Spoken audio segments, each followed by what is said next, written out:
verrouillé. Alors Luc Faré, voilà des propos qui doivent certainement vous faire plaisir de Valérie Nataf, secrétaire générale de l'UNSA Fonction publique. Bonjour à vous.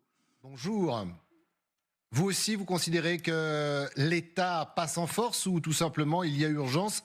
Et avant d'annoncer que tout le monde devra mettre la main à la poche, eh bien pourquoi pas les fonctionnaires, ce qui paraît très normal. Mais écoutez, dans un premier temps, ma réaction, c'est effectivement, comme l'une de vos interlocutrices sur le plateau l'a dit, c'est une réaction d'injustice.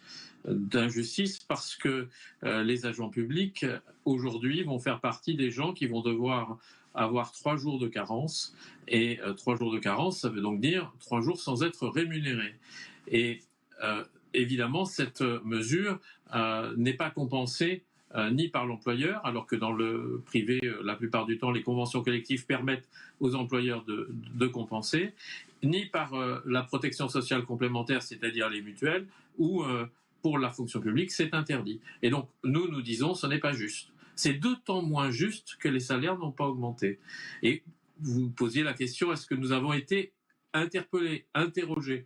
Eh bien, nous avons été informés hier, à 17h, j'ai eu M. Gasparian au téléphone, et évidemment, il m'a informé de cette annonce. Mais pour moi, ce n'est ni de la négociation, ni d'une façon ou d'une autre, une discussion, c'est une information.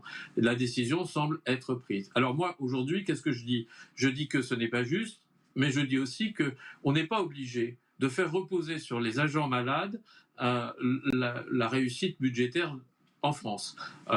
Bien sûr, j'ai entendu le chiffre annoncé de plus d'1 milliard d'économies avec cette mesure. Moi, je dis, mettons-nous autour de la table, discutons des conditions de travail, discutons de comment est-ce qu'on peut améliorer la rémunération des agents et éventuellement comment on peut éventuellement demander aux agents de trouver, de participer à l'effort national. Non, mais ne nous trompons pas, ça ne doit pas être les malades. Luc Faré, demandez aux fonctionnaires de participer éventuellement à l'effort national. Le éventuellement est peut-être de trop. Parce que si on parle chiffres, vous expliquez comment les 15 milliards que représentent les arrêts maladie dans la fonction publique. Ça fait beaucoup, il faudrait peut-être essayer d'y réfléchir. Non, c'est l'ensemble, privé et public. Vous avez votre part. D'une part, c'est l'ensemble. Oui, mais vous avez votre part.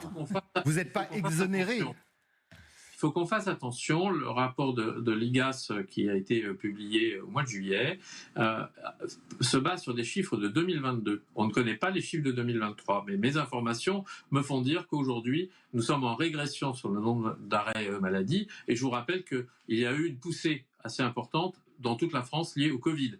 Et donc, il y a une réflexion à avoir sur la situation effective de santé dans notre pays. Mais si on dit les agents publics travaillent plus longtemps que les salariés parce qu'ils sont en emploi jusqu'au bout avant de prendre leur retraite. Si on dit que les agents publics sont moins rémunérés que les salariés à formation égale. Si on dit que par ailleurs, l'employeur, qui est aussi auto-assureur par ailleurs, se retire de ses obligations, alors il y a une rupture. Et cette rupture, elle va se traduire par une confiance qui va se perdre entre les agents et leur employeur. Donc aujourd'hui, on est à ce niveau-là. Nous, on dit aujourd'hui, et je le dis ici solennellement, j'appelle le gouvernement à revenir en arrière, et s'il ne le fait pas, j'appelle le Parlement à ne pas voter ces mesures. Luc Faré, on a vu des chiffres à côté de vous, donc 15 milliards d'euros. En effet, il faut le préciser, ce sont les arrêts maladie dans le public et le privé. En revanche, plus 80% d'arrêts maladie, ça c'est la fonction publique depuis 2014. Comment vous l'expliquez? Il y a plus de burn-out, de maladies psychologiques dans le public que dans le privé?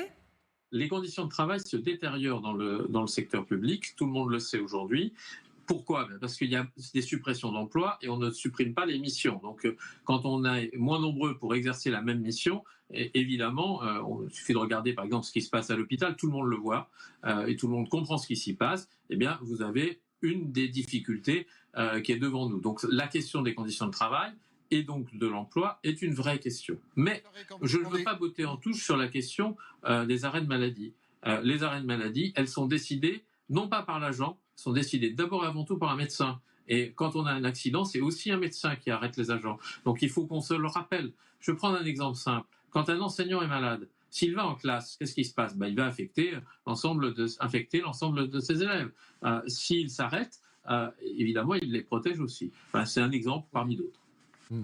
Oui, pour les salariés aussi, c'est à peu près la même chose. Mais cet effort collectif, parce que là, vous appelez également, je suppose, les fonctionnaires, si jamais l'État ne revient pas en arrière, peut-être à des actions, ça vous allez nous le dire, quand vous dites que vous appelez un certain nombre de députés et la représentation nationale à ne pas voter ce budget, mais vous appelez aujourd'hui les fonctionnaires à travailler plus, à participer à l'effort national, à se dire que les 60 milliards à trouver, il faut que nous les trouvions collectivement? Je rappelle plusieurs faits. Dans la fonction publique, le patron, c'est l'État. C'est l'État employeur. C'est donc les ministres, le gouvernement, qui imposent un certain nombre, pas qui négocient, qui imposent un certain nombre de données. Et donc, je vous donne un élément. Aujourd'hui, il n'y a pas de revalorisation de la rémunération des agents, ni en 2024 et probablement pas en 2025.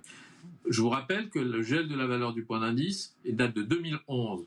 De 2011 à 2016, il a été gelé. De 2017 jusqu'à 2022, il a été gelé. Et de 2024, il est gelé. Donc on est devant des efforts que les agents publics font déjà, y compris involontairement par le fait que leur rémunération ne progresse pas. Luc Faré, Je crois qu'il ne faut pas tout faire reposer sur les agents publics dont on a besoin. Je vous rappelle qu'on a besoin de policiers, on a besoin d'enseignants, on a besoin de soignants, on a besoin de personnel qui interviennent dans les collectivités. Rassurez-vous, je pense que le gouvernement ne fait pas tout reposer sur les fonctionnaires.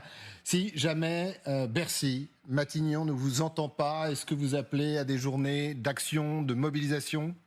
Il est fort probable que ce soit comme ça que cela se termine. C'est que oui, nous allons nous mobiliser.